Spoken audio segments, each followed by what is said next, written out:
boa tarde. Cidades fazem mutirões nesse sábado para aumentar a cobertura vacinal em crianças e adolescentes.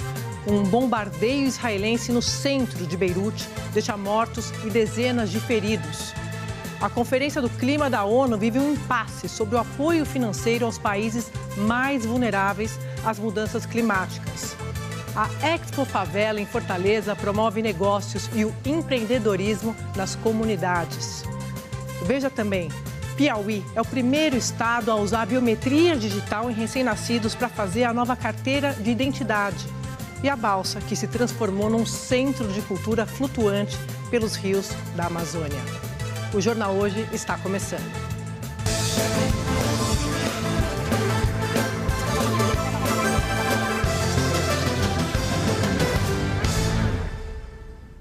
Autoridades de saúde do Brasil estão reforçando a vacinação para crianças e adolescentes.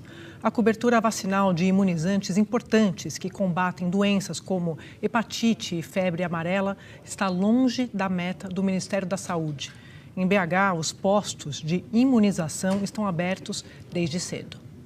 Hoje, o primeiro compromisso do Frederico foi trazer o Arthur, de 8 anos, para tomar a segunda dose da vacina contra a dengue. Durante a semana é tão difícil, um corre-corre. No sábado o trânsito fica mais tranquilo, o deslocamento fica mais tranquilo, a gente fica mais relaxada, a criança fica mais relaxada. Protegido e para a gente evitar muitas doenças, brincar com os amigos sem passar mal.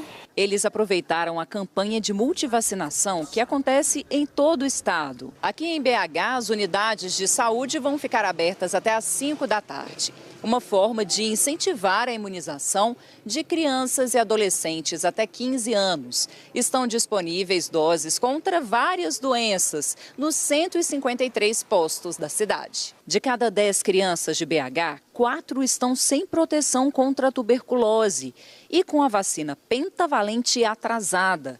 O índice médio de imunização de hepatite A, febre amarela e das meningites está abaixo de 70%. Isso é uma realidade, infelizmente, atual no Brasil inteiro. O ideal das coberturas vacinais é que a gente tenha acima de 90% de cobertura. O Ministério da Saúde afirmou que apoia as campanhas de vacinação de estados e municípios. Até o último levantamento, em agosto, o Brasil estava com menos de 90% de cobertura vacinal de algumas doenças, como rotavírus, meningo C, hepatite A infantil e febre amarela. Esta pesquisadora da Universidade Federal de Minas Gerais liderou um estudo sobre a vacinação em pessoas de 9 a 19 anos. Mais de 80% desse público, especialmente de adolescentes, desconheciam sobre doenças tão graves como a CWY, a meningite, sobre o HPV. Então, essa informação precisa, de fato, chegar a este público e também aos seus pais, aos seus responsáveis, para que, de fato, a gente volte a ter uma reconquista das nossas coberturas vacinais. A Catiane levou a filha de 6 anos a um centro de saúde para atualizar o cartão de vacinação. Super consciente, estava lá já me implorando para trazer, querendo vir.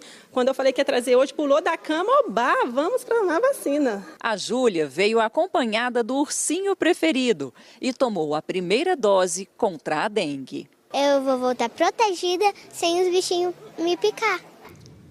A gente viu o BH, mas também tem vacinação em Porto Alegre. Por lá, ainda há unidades de saúde funcionando de forma provisória depois das enchentes do primeiro semestre. Um desses locais é um centro de tradições gaúchas, onde acontecem apresentações de grupos culturais. Hoje, 134 pontos de imunização estão abertos para crianças e adolescentes de até 15 anos, com vacinas para mais de 20 doenças. Em Porto Alegre, a baixa imunização de algumas doenças preocupa as autoridades em saúde. No caso da dengue, por exemplo, só 13% dos jovens de 10 a 14 anos tomaram a vacina.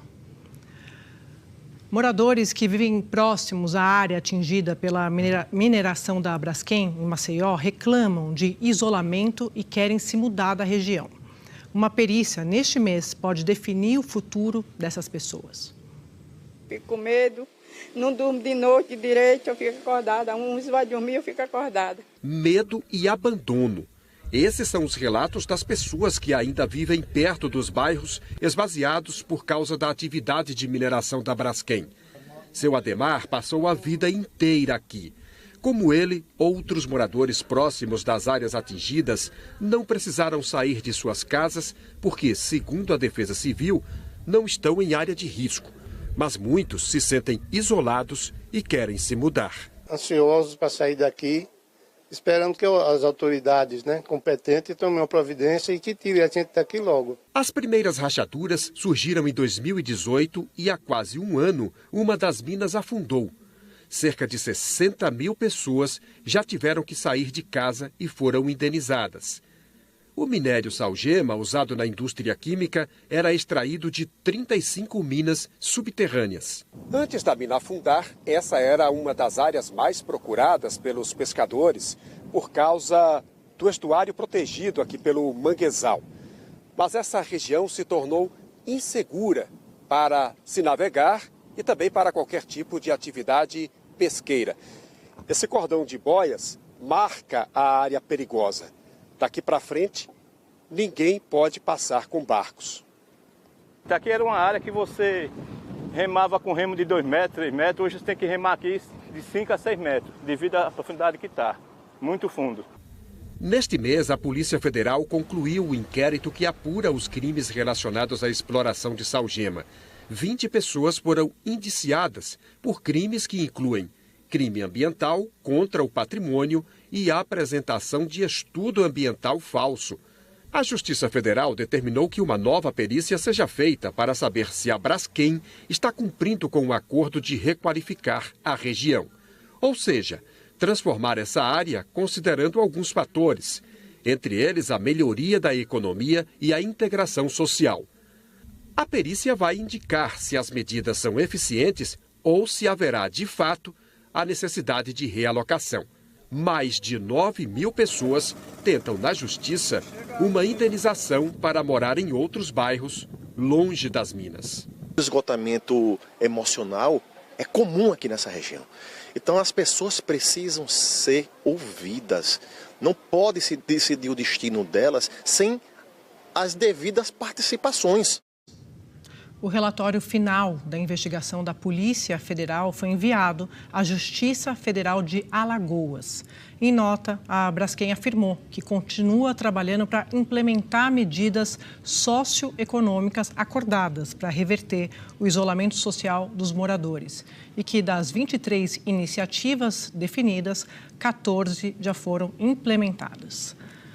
A Braskem afirmou também que o pagamento de indenização por ilhamento social já foi feito para mais de 99% das famílias, moradores e comerciantes. A empresa diz que a região é monitorada de forma constante e que, segundo estudos técnicos que foram realizados pelas autoridades, não apresenta movimentação de solo. A Conferência do Clima no Azerbaijão está em compasso de espera. Os negociadores ainda discutem um novo texto do acordo final. O principal impasse é em torno do valor que os países ricos devem destinar aos países mais vulneráveis para o enfrentamento das mudanças climáticas. As negociações atravessaram a madrugada e de manhã cedo, os representantes dos países já estavam pulando de reunião em reunião. Nessa reta final da COP, o grande desafio é chegar a um número de consenso para o financiamento climático. O dinheiro que os países ricos, que historicamente mais poluíram o planeta, precisam repassar aos países mais pobres e mais vulneráveis às mudanças climáticas. Os 250 bilhões de dólares por ano que apareceram no rascunho de ontem desagradaram aos países em desenvolvimento e à sociedade civil. O valor pretendido por esse grupo era de 1 trilhão e 300 bilhões de dólares anuais. Ativistas do clima protestaram hoje contra o valor proposto pelos países ricos e cantaram que ficar sem acordo é melhor do que fechar um acordo ruim.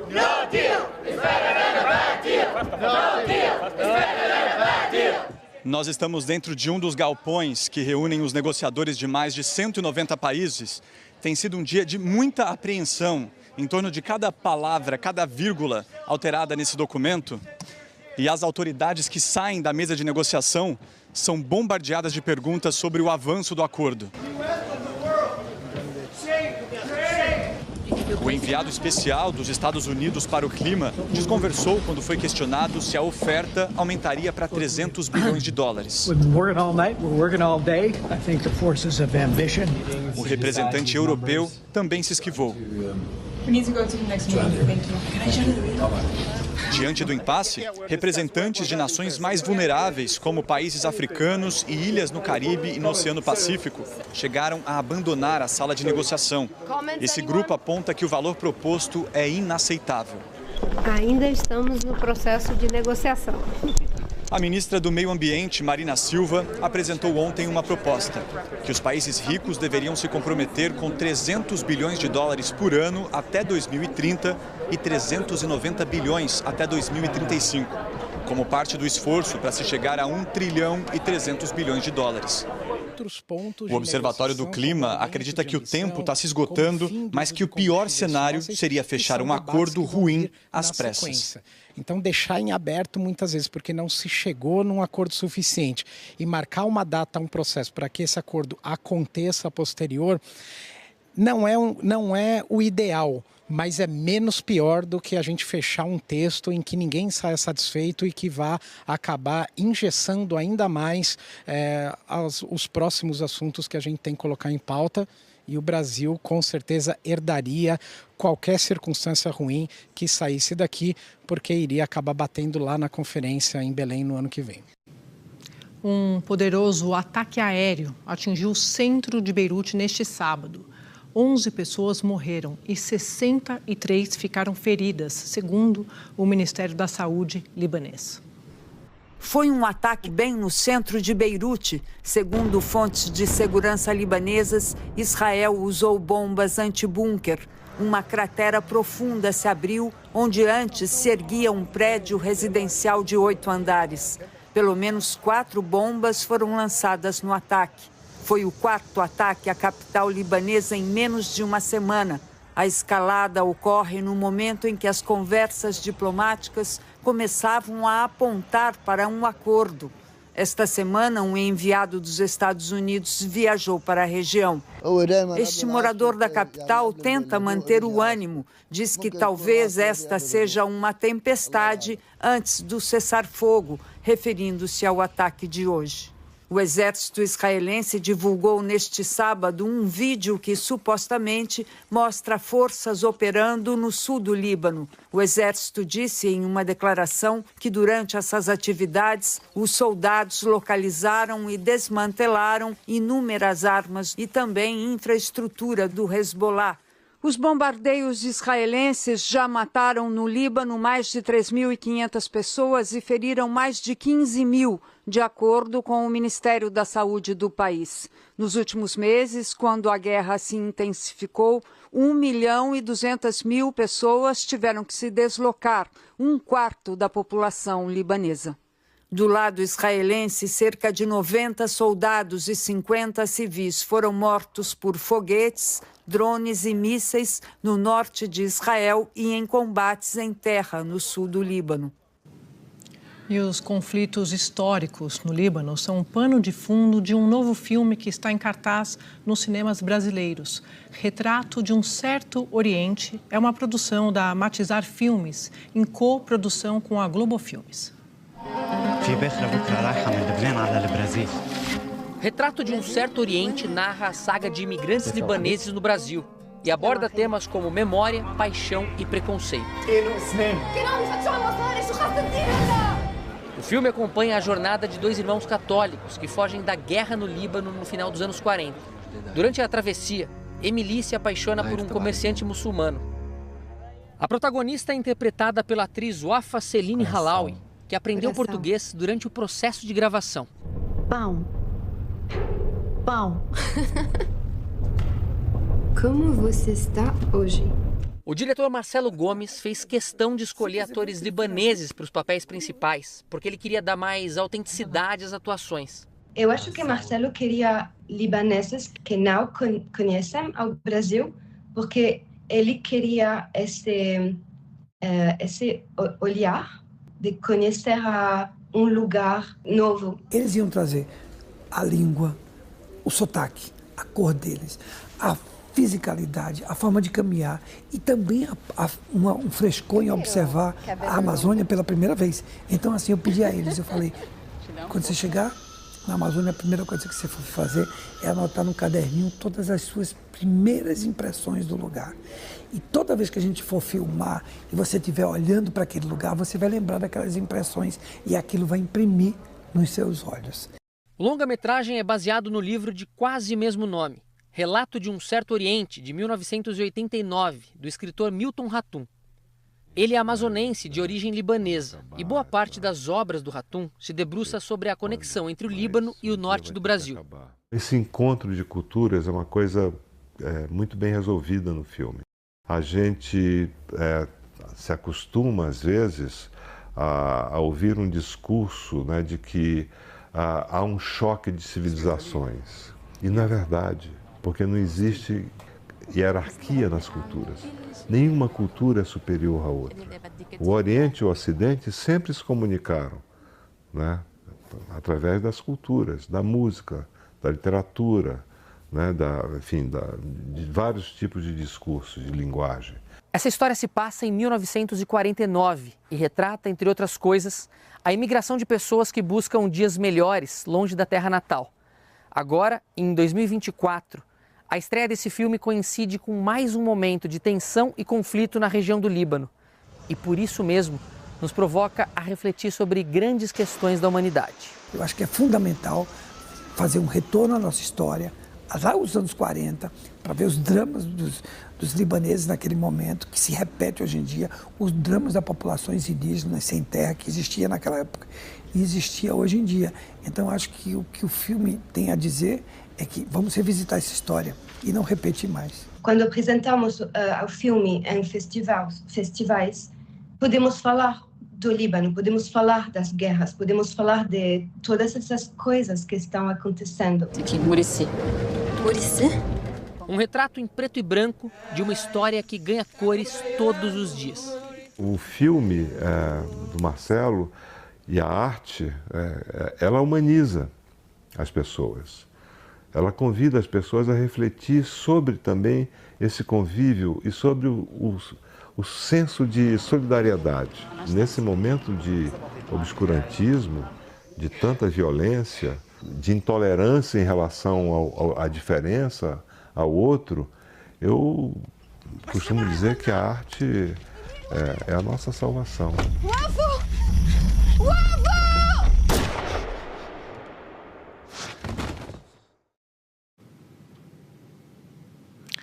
Ainda hoje, o Piauí é o primeiro estado a usar a biometria digital em recém-nascidos para fazer a nova carteira de identidade. E a seguir, a Expo Favela no Ceará promove a inovação e empreendedores. Até já.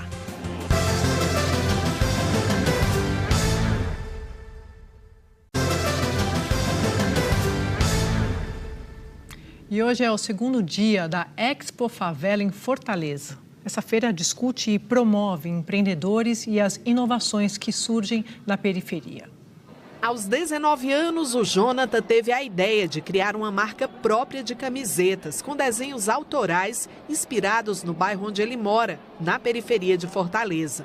Um ano depois, ele está expondo na Expo Favela. Isso aqui é uma grande oportunidade não só para mim, mas para vários empreendedores. Os negócios da periferia geralmente surgem da necessidade. São moradores que, para sobreviver, compram e vendem o que produzem no próprio local onde moram.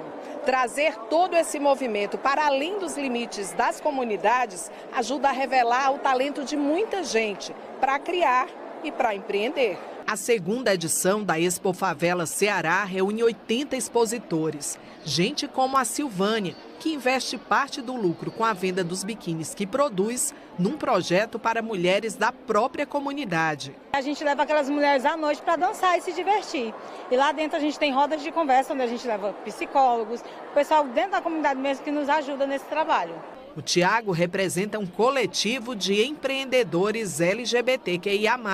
A gente reuniu uma cadeia de expositores e a gente começou a produzir produtos realmente das cores do arco-íris. A ideia é conectar o trabalho desses empreendedores com gestores públicos, investidores, bancos e empresas interessadas em apoiar os projetos que surgem nas favelas. A gente tem hoje mais de metade das pessoas de favela querendo criar o seu próprio negócio, não é? Então isso é importante porque você precisa trazer essa pessoa para um ambiente que ela saiba o que é um banco de fomento, que ela saiba o que é uma linha de crédito, ela saiba como é que negocia, participa de uma rodada de negócios. O público, estimado em 30 mil pessoas por dia, também assiste a palestras e debates sobre questões que são desafios para os empreendedores da favela. Uma troca de experiência em que todos saem ganhando. A Beatriz fotografa moradores e paisagens da região onde mora, em Fortaleza. O negócio ganhou escala na Expo Favela.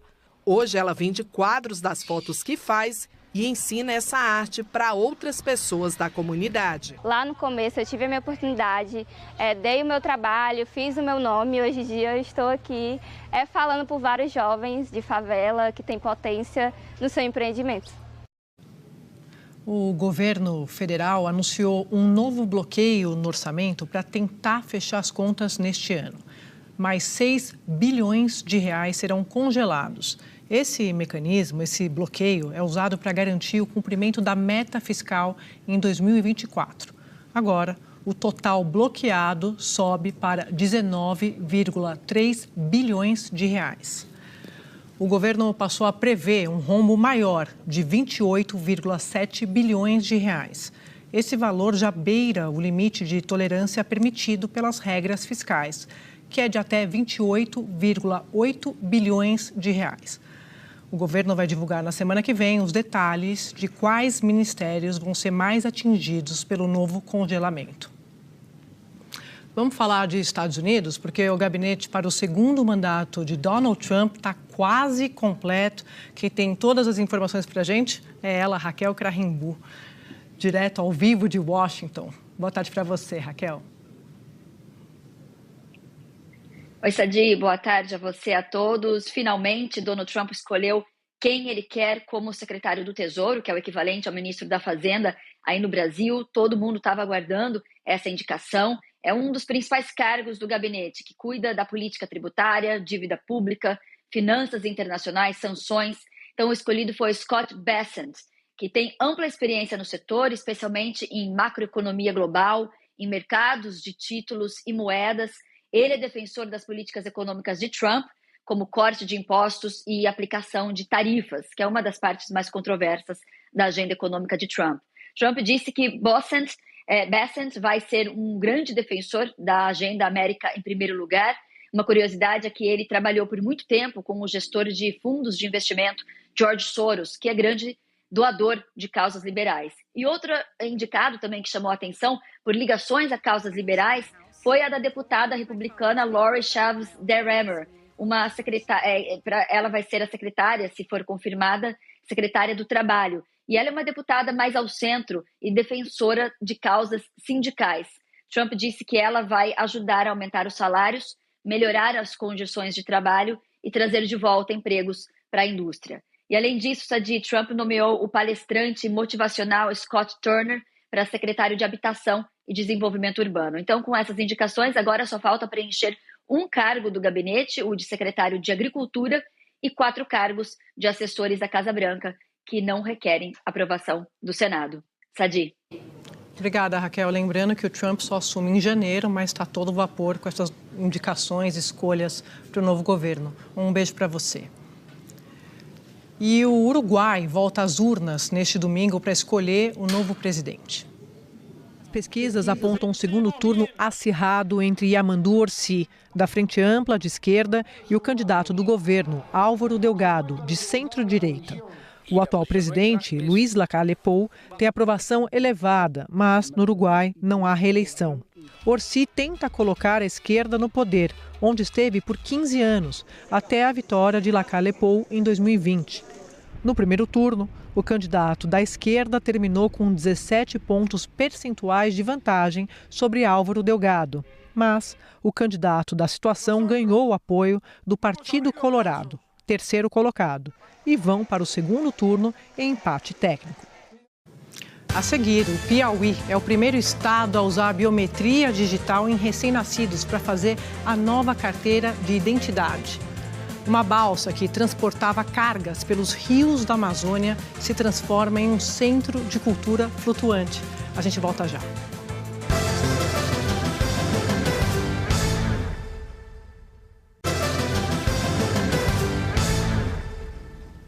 O Piauí é o primeiro estado a usar a biometria digital em recém-nascidos para fazer a nova carteira de identidade. O projeto está em fase de testes. A gravidez inesperada não foi a única surpresa para a Jamile. A filha, recém-nascida, já saiu da maternidade com a carteira de identidade pronta. Fiquei surpresa, bem surpresa. Eu achei que não era possível por ser tão pequenininha e pouco tempo de nascida. Para coletar a biometria de recém-nascidos, a equipe do Instituto de Identificação do Estado utilizou uma tecnologia especial. É que a digital de um bebê é de 3 a 4 vezes menor se comparada à de um adulto. O Piauí foi o primeiro estado do Brasil a usar biometria neonatal para emitir o documento dentro do padrão da nova carteira de identidade, que é mais moderna e segura. A ideia ainda está em fase de testes, enquanto aguarda a implantação definitiva. O documento do bebê é emitido vinculado ao da mãe e todas as informações são enviadas para um banco de dados do Instituto de Identificação. Você acaba com o problema da troca de bebês, do sequestro de bebês e dificulta a prática de crimes que atinge o público infantil. As 4 primeiras carteiras de identificação nacional que utilizam biometria neonatal do país foram emitidas na Dona Evangelina Rosa, uma das maiores maternidades públicas do Brasil. O Estado já vai ter uma disponibilidade de um banco de dados de todos os bebês que nasceram no Piauí, começando aqui pela Dona Evangelina, porque a proposta é se estender para os outros hospitais também. Mais de 830 mil carteiras de identidade já foram emitidas no Piauí. Isso quer dizer que 1/4 da população do estado já usa o novo modelo do documento. É mais segurança e cuidado para cidadãos de todas as idades. Mais seguro ainda a gente se sente quando o neném está registrado e agora com essa nova carteira de identidade, né, que ele já sai com a identidade para não haver a troca, aí deixa a gente ainda mais seguro ainda. Que legal, né? Que se amplia essa segurança.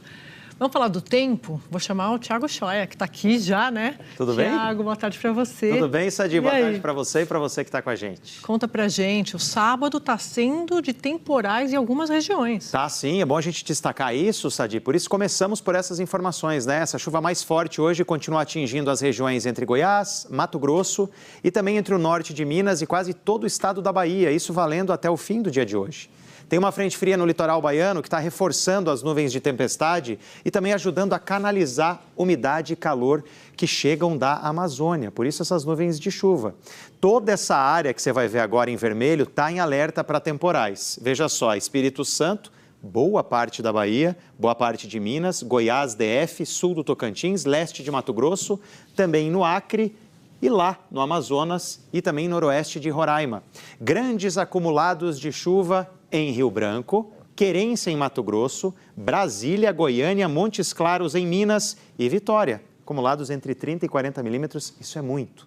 Enquanto isso, os maiores acumulados de chuva também vão atingir aqui a metade sul da Bahia. Bom Jesus da Lapa chegando aos 60 milímetros e Ilhéus 70 milímetros. Essa chuva no sudoeste baiano já vem forte desde ontem, como você vê. Em Vitória da Conquista, ruas alagaram. E em Guanambi, a água chegou a invadir uma escola, também algumas casas, você está vendo agora, e alagou ruas. Gente, Thiago, tem algum lugar no Brasil onde a chuva ainda preocupa hoje? Então, Sadia, ainda pode chover forte entre o litoral norte de Santa Catarina, também pegando aqui boa parte do litoral do Paraná, por conta de uma alta pressão que está no oceano, mandando umidade para a costa. Inclusive, em quase todo o país hoje, também pode chover. Você vê aqui o mapa bem colorido, mas aí é de forma mais fraca, como, por exemplo, aqui em São Paulo. Pode ter uma garoa na capital, inclusive. Rio de Janeiro também, você vê aqui, né, mais colorido. Sul de Minas Gerais e em boa parte também do sul do Brasil. Pancadas que podem ser fortes tem também, tá? Em alguns pontos entre o Amazonas e também o sul do Tocantins. E agora o tempo firme, você vê duas áreas aqui em amarelo, como no Rio Grande do Sul, parte do estado, e pegando entre Alagoas, avançando para o norte até o centro-sul do Amapá. Em Fortaleza, agora à tarde, vai chegar aos 32 graus, 34 lá em Belém, 33 graus em Maceió, 31 em Cuiabá e Campo Grande um pouco mais calor, 32. 24 tanto em São Paulo quanto no Rio e 27 graus em Porto Alegre. Isso hoje, mas e para os próximos dias, o que a gente pode esperar? Vamos lá, Sadi, falar, porque entre amanhã e segunda-feira, essa chuva que eu comentei lá no começo, ela avança ainda para o centro-norte da Bahia, boa parte também do leste e do nordeste. Você vê aqui que a gente separou uma tela com domingo e outra com segunda. Então, olha só, amanhã ainda tem bastante chuva entre aqui o Recôncavo Baiano, tá? Vai começar a chover mais por lá. E essa chuva continua na segunda-feira e você vê que ela se espalha também por pontos do norte do Brasil. Próxima tela, aí sim a gente vai ver como esta chuva vai se comportar em Salvador. Gente, atenção, ó. Domingo, 40 milímetros, segunda-feira também. Isso é muita coisa, pode causar estragos. Terça-feira, 30 milímetros, chuva em Salvador só alivia lá na quarta-feira. No Rio de Janeiro, o destaque... calorão, Sadi, se prepare. Quarta-feira, chegando aos 36 lá. Eu vou ser bem recebida com esse sol. Você gosta do sol? Eu adoro. De um calor assim? Eu gosto. Então aproveite, ainda mais no Rio de Janeiro, terra abençoada aí com Beijo. as praias. Obrigada. Tchau, gente. Bom final de semana. Uma balsa que transportava cargas pelos rios da Amazônia deu lugar à arte. A embarcação foi transformada em um centro de cultura flutuante. A novidade está ancorada na Baía do Guajará e o embarque de passageiros já começou. Ver todos os traçados da nossa região, ver os traçados dos marajoaras, indígenas, essas cores. É lindo de ver essa valorização. O desafio foi lançado em junho. Transformar a balsa que transportava carga para a Ilha do Marajó em uma obra de arte sobre as águas. Cada pintura desenhos, né? São os pássaros, são as aves, são os animais, são tudo que está representado aqui, nos representam, né? Representa a nossa Amazônia. O primeiro impacto que a gente tem é com o teto, né? Eu falei, nossa, que lindo, que tem as estrelas lá embaixo, aí tem o segundo andar. Então, cada local é uma cor diferente, tem um desenho, então vai trazendo um impacto, vai entrando em cada compartimento. A embarcação foi adaptada para facilitar o acesso dos visitantes. A balsa se une à extensa programação da Bienal das Amazônias para celebrar as cores e formas da fauna e cultura amazônica. Pintores e cenógrafos locais reproduziram nas paredes, no teto, em cada canto, os desenhos do artista boliviano Fred Mamani. Ele disse que o mais importante aqui é deixar a mensagem para a sociedade de que devemos preservar a natureza que vivemos para o futuro dos nossos filhos. Pintou as araras, jacaré, cobra, tudo da nossa terra aqui, então pra gente isso aqui é fantástico, extraordinário. Porque a gente fazendo parte disso, a gente sente essa emoção, a gente quer levar essa emoção também para o público. A balsa de arte flutuante está programada para fazer uma longa viagem com várias escalas. O roteiro inclui mais de 20 cidades do interior do Pará e do Amazonas. Durante 5 meses, ela vai percorrer os rios da Amazônia, levando arte e cultura para comunidades ribeirinhas. A gente vai ter programações culturais e pedagógicas que estão sendo construídas, respeitando a identidade de cada localidade. O barco, claro, é o grande protagonista, mas a população também e a cultura local também. Então a gente quer fazer esses encontros entre o barco, a arte do Fred e as culturas locais. Essa turma mudou na hora a locação do ensaio de formatura assim que descobriu que o embarque na balsa estava autorizado. Opa, vamos lá fazer, vai ser super diferente para o nosso ensaio, né? E é um pouco do nosso Pará, lógico. Então a gente está amando. Demais. O Jornal Hoje termina aqui. Você pode rever as nossas reportagens no Globoplay, outras notícias no Jornal Nacional. Boa tarde.